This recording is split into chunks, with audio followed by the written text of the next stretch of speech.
Okay, let's dive right into this. Have you ever noticed how two people can face the exact same, sudden, high-stakes crisis, but react in totally opposite ways? One person completely panics. Their heart is racing, their breathing gets shallow, and their thoughts are just all over the place. But the other person, they take a deep breath, stay perfectly calm, and somehow just find a clear solution. So what's the difference there? Is it just dumb luck, some genetic trait they were born with, or is there something deeper going on inside the brain? In this explainer, we're unpacking the really fascinating psychology behind staying calm under pressure, and we're going to discover exactly why the quietest, calmest person in the room is usually the strongest. To really set the stage here, picture this. You're driving home after a super long, exhausting day, and suddenly, completely out of nowhere, a car swerves right into your lane. For a split second, your heart just pounds out of your chest. Your hands grip that steering wheel like a vice. Now, a panic driver, they slam on the brakes, lose control, and actually make the whole situation worse. But the calm driver? They stay focused, they breathe, they steer carefully, and they avoid the accident altogether. It's the exact same situation, but an entirely different outcome.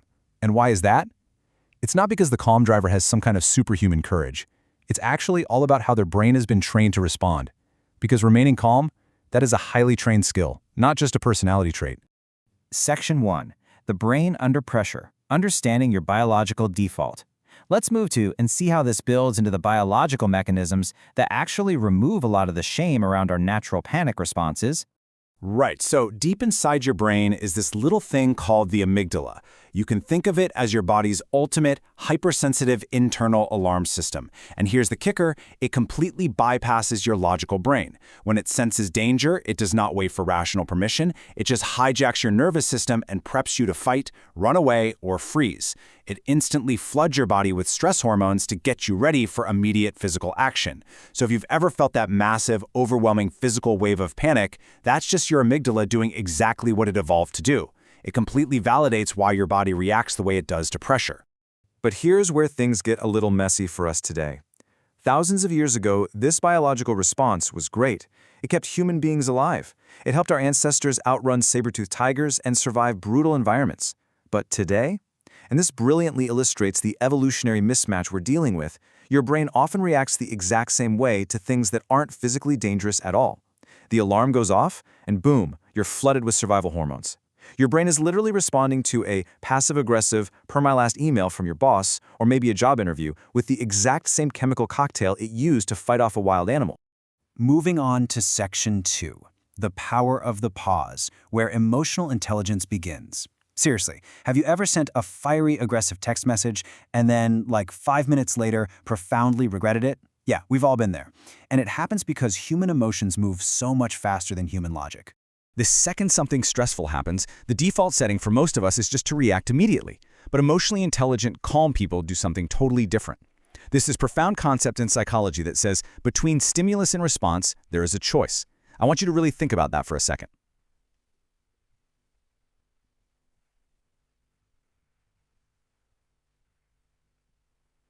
Did you feel that pause? That little bit of space? That is literally where emotional intelligence lives.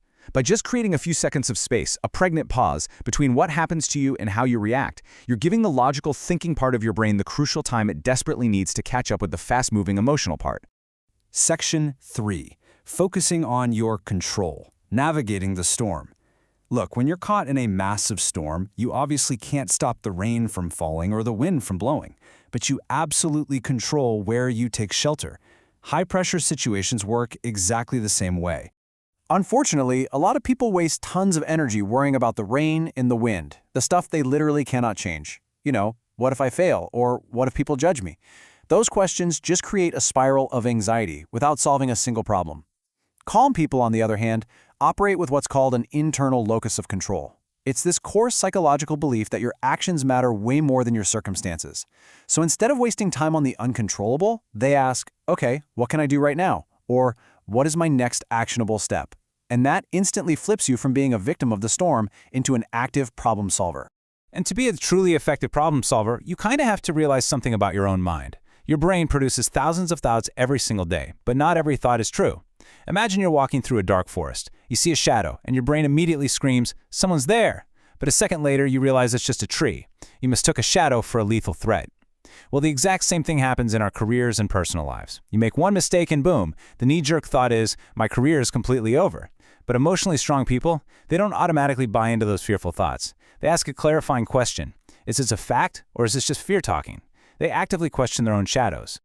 Section 4. Building resilience before crises. Training the mind in quiet moments. Have you ever noticed how firefighters, or pilots, or emergency room doctors stay so remarkably calm during absolute chaos?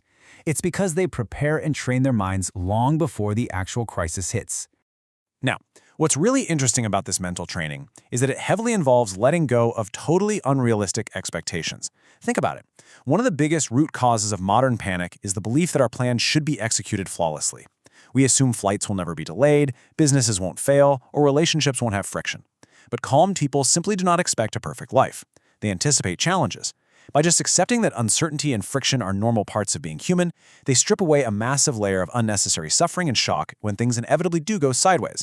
Which brings us to a really beautiful metaphor for mental resilience. Think about how diamonds are formed deep underground. They aren't created in comfort or ease or ideal conditions. No way. They are forged entirely through immense, crushing pressure. And your mind operates in a remarkably similar way. Pressure isn't inherently a threat to your well-being. It's actually the forge required for your growth. Every tough conversation improves your communication. Every major setback develops your resilience. Making this single cognitive shift is honestly like unlocking a superpower. When you face intense pressure, the default human reaction is the victim question. Why is this happening to me? Which implies the world is out to get you. But people who master emotional control, they look at the exact same situation and ask the growth question. What is this trying to teach me? That simple reframe instantly transforms paralyzing fear into incredibly valuable character-building experience. Section 5. Calmness as a daily habit, forging confidence through promises. So the crucial point here is that true calmness actually requires true confidence. And the most unshakable form of confidence comes from a deep, internal well of trust. And you build that internal trust step by step. It happens every single time you keep a promise to yourself. Let's say you make a small commitment like, I'm going to wake up at 6 a.m. The alarm goes off, and you actually do it. You don't hit snooze. When you do that, your brain genuinely begins to trust your own word. Over time, that repeated proof naturally blossoms into unshakable confidence. So when a real crisis hits, you stay calm because deep down, you have the internal proof that you can handle hard things. You trust yourself to find a way through. What this really means is that nobody just magically becomes calm during life's biggest, most dramatic emergencies. They're calm because they've been diligently practicing quiet, daily habits, taking a beat before reacting to a minor annoyance, thinking before speaking to their partner, prioritizing rest, choosing progress over panic when some minor plan falls apart. Extraordinary emotional strength is rarely built in one cinematic moment. It's forged in thousands of quiet, totally mundane, everyday choices. As we wrap up this explainer, I really want you to remember a powerful truth. True strength is not measured by how loudly you react. It's measured by how calmly you respond. Life is always going to bring uncertainty your way. You will inevitably face unexpected challenges, sudden storms, and moments of real fear. You absolutely cannot control the obstacles that are placed in your path, but you have absolute, total control over the person you choose to become in those high-stakes moments. And that choice, to breathe, to think, and to adapt, is going to shape your future far more than the problems themselves ever will. So I want to leave you with a question to reflect on. What's the most stressful situation you have ever stayed calm in? Seriously, think back to a time when you completely surprised yourself with your own resilience. Channel that memory, recognize that the internal locus of control is already inside of you, and start putting these psychological tools to work. Thanks so much for joining me on this explainer, and I'll catch you on the next one.